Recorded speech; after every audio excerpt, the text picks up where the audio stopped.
Hey, what's up guys? Today we're going to be installing the NVX B.O.O.S.T kit for the Lexus. The kit contains the enclosure with the woofer, grill, the amp wiring kit, along with the NVX BDA 750.1 monoblock amplifier, and a premium high-low adapter to tie into the factory audio system by Audio Control. It's the LC2i. Basically, we just want to give you a quick overview of what the package contained, as well as what it takes to put this kit in the vehicle. Is actually pretty straightforward. We went ahead and already got started and pulled out the trunk panels, as you can see, but now that it's apart, I kind of want to give you kind of an idea of the layout here. This kit is designed to work on the Lexus IS 250, 350, and ISF. This particular car is the ISF. So if we take a look here in the trunk, you'll see on the right-hand side of the vehicle, this particular car already has the factory Mark Levinson system in it. Regardless if you have the Mark Levinson system or the base model audio system, the vehicle is going to be equipped with an amplifier in the rear right quarter panel. This is where we're actually going to need to tie into for signal with our LC2i to give signal to our aftermarket amplifier, which is obviously going to amplify that signal and send that to our woofer. Pretty much you're going to need a few tools, obviously some sockets and some screwdrivers, just kind of an assortment of tools, wire strippers, crimpers. You know, if you have a soldering iron, that's obviously not a bad idea, as well as a tone generator of some sort, a multimeter. So just kind of the generic tools that we would typically recommend on any installation, regardless of difficulty. It's always a good idea to have the right tool for the job. So taking apart the trunk panels is going to be really simple across the three models. Pretty much as you can see here, there's just going to basically be a few little panel clips, and then the actual panel will just remove. We removed the one on the right hand side because we needed to have access to the amplifier. That's really as far as you need to go. You don't need to take out the left side. We did of course remove the one that covers the top and the bottom of the back of the seat there as well. But like I said, this is actually a pretty straightforward install. The kit comes with everything you need, including mounting hardware to mount the enclosure itself. So mounting the enclosure is actually really easy. It's pretty much going to be here, and it's utilizing existing mounting locations for previous hardware that was already there. But the new enclosure does include everything you need to actually mount the box secure in this vehicle. So the enclosure itself is obviously really straightforward, as you can see, but there's more than just mounting the enclosure. We still need to install and wire the amplifier, and we still need to install and wire the LC2i to get signal for our amplifier. We're actually going to be installing the LC2i here in the trunk on the rear right quarter panel where the factory amplifier is. So that's pretty straightforward. That's where the factory wiring is, so that's going to be really easy. And as far as the amplifier is concerned, you really can put it wherever you like. However, in this particular car, there just happens to be enough room under the passenger side front seat, which will allow us to install this amplifier nice and seamlessly under the seat where nobody can access it or get to it, and it can get plenty of ventilation instead of hiding it or burying it in the trunk itself. So there's where we've chosen to install our amplifier. Of course, it's not connected at the moment. You're going to need to make all your connections. One of the main connections you're going to need to make is your connection to power, which is going to need to run to the battery. Under the hood, you'll see over here, this is where the factory battery gets installed in the vehicle. It is covered by a cover similar to the one on the right-hand side. And conveniently, if you look right down in there, you'll see the factory grommet that runs inside the vehicle where you can actually run your power wire from the battery to the amplifier, keeping it really simple. All right guys, so basically at this point we went ahead and made a small incision in the OEM wire boot. That way we can actually use a wire feeder and feed the wire from the battery down the kick panel and right where our amplifier is going. In this particular case, we're installing the amplifier under the passenger side seat. Of course, you can put the amplifier anywhere that you like, but most people with this type of vehicle are probably going to like the amplifier to be concealed. So it's always nice to have a second hand, someone that can actually pull that wire feeder through and feed the wire through the firewall there itself. Although you don't see it in the video, of course, it is important to make sure that you hook up the fuse, and generally you don't want the fuse to be more than 18 inches away from the battery. In the event that there's a short, the fuse will pop instead of burning the car down to the ground. All right, so now that we gotten the cables inside the car, you're gonna definitely have to run some of the cables underneath the carpet to where the amplifier is gonna mount. At this point, this would be a good time to also run your additional cables that are gonna be required for the install. You're gonna have to run a remote, a set of RCAs, and of course your speaker wire that's gonna run to the back where the LC2I is in the enclosure. At this point, you're also gonna wanna consider running the remote bass knob cable that's included with the amplifier if you choose to use it, so that way you can make all your connections at one time. You're also gonna wanna ground the amplifier. We chose to ground the amp to the body brace that actually bolts the seat down to. And what you can basically see is we drilled a small pilot hole, cleaned the paint off of the surface, and using a 10mm self-tapper, we bolted down the ground cable that's included with the amp kit.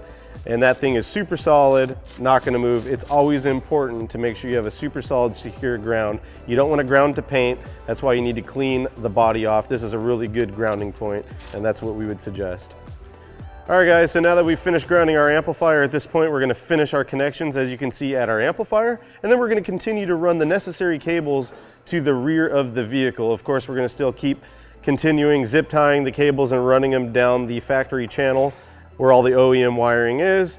You do need to get these cables into the trunk of the vehicle. So you have the option of removing the back seat. As you can see, we took the route of not doing that. You can actually just unbolt one 10mm bolt and actually run your hand up to the grommet that separates the cabin from the trunk. And this is where it really helps to have a second hand, and you can actually pass the wires through and have somebody on the other end pull them into the trunk where you can make those final connections.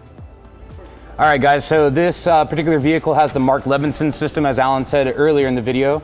Your factory amp location is going to be in the right rear quarter panel on the IS 250, 350, and F. On your base model systems, the amplifier is still located in this area, but it's a little bit smaller, but you still have factory sub signal, and that's what I'm trying to find right now. You have a factory 8-inch woofer in the deck lid, which we can see right here, and we're basically going to tie into that signal and send it to our LC2I, from our LC2I to our new BDA 751 to power our boost enclosure. What I've used here is a wiring sheet, which we could see the subwoofer signal is brown, light green, and pink, light blue. It's a dual voice coil. So I'm gonna tie into both those signal leads for my LC2I. Now on the non-Mark Levinson system, it's still a dual voice coil woofer, very similar. It may be the same colors, I can't tell you off the top of my head, but do yourself a favor, do some research on some forums, Modified Life, 12volt.com to get those wiring colors. If not, use your handy dandy tone generator and speaker polarity tester. That way you can achieve positive and negative polarity, make sure that's correct for the LC2I. So I'm gonna go ahead and get that wired up, get some signal going, and mount our new LC2I in place. All right guys, so we did mount the LC2I on the right-hand quarter panel of the trunk. However, we didn't show it to you. Wherever you choose to put it, the connections need to be made regardless. All right guys, now we're gonna be moving on to mounting the enclosure. Part of that's gonna be actually installing the jack nut that's supplied with the kit. You're gonna have to drill out the factory bracket mounting hole slightly to accommodate the diameter of the jack nut. Once you do that, it's gonna help to have a second set of hands and actually bolt and collapse the jack nut into place.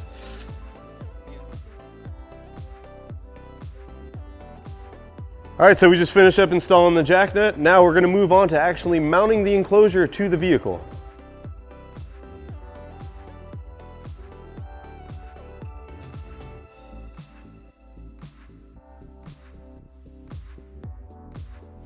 All right guys, so we got most of the install done already. We're working on just bolting down the box itself. This is probably the most trickiest part of it. It's really not that difficult, but it can be a little difficult to line up this bolt to the thread that you can't see. But a quick little tip is if you actually get a little light and go down under here, you can actually stick your fingers down in between there and you can actually feel the threads coming from the bolt itself. So that can help you line it up.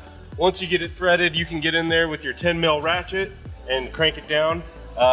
We're just pretty much about to crank that one down and finish tightening it up, and we just got to get our last bolt in right here into our jack nut, and this thing's not going to move at all.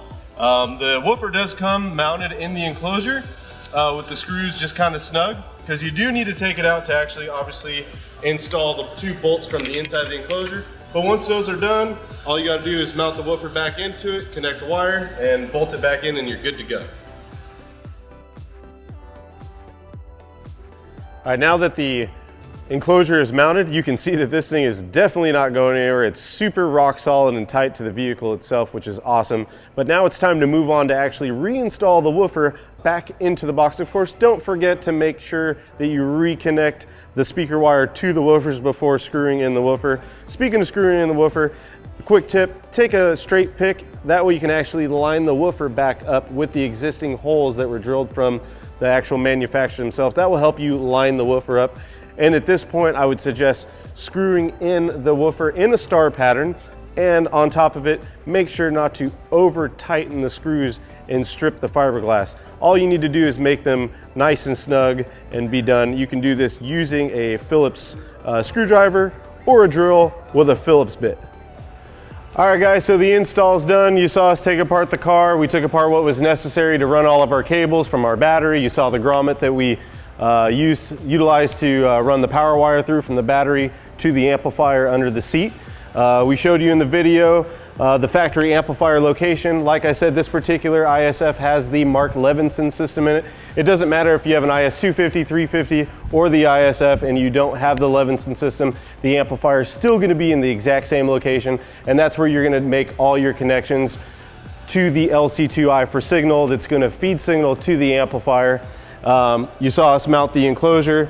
It just takes 2 bolts. It's that easy. It can take a little bit of work to get in there, but once it's bolted down, as you saw, this thing is rock solid and super secure to the vehicle. One thing that we didn't discuss in the beginning, this amplifier does come with a remote bass knob. However, it includes a small housing that we didn't want to use to mount like underneath the dash, so we actually took the time to take the knob out of the case and we actually flush mounted it into one of the dummy knockouts. So overall, a relatively easy install. Is something you can do as a DIY if you're really confident in taking apart the vehicle. If not, like I said, professional installation is highly recommended. This thing's awesome. Regardless if you have the premium system or the base model system, this definitely adds the base to fill in the bottom end that you're missing regardless. And other than that, I'm gonna leave you with a quick demo. The track hits your eardrum like a slug to your chest, like a vest for your Jimmy in the city of sex. We in that sunshine state where the bomb ass him be, the state where you never find a dance floor empty and pimp speed. On a mission for them greens, lean, mean, money making machines, serving fiends. I've been in the game for 10 years. So come on and tickety check yourself before you wreck yourself. Check.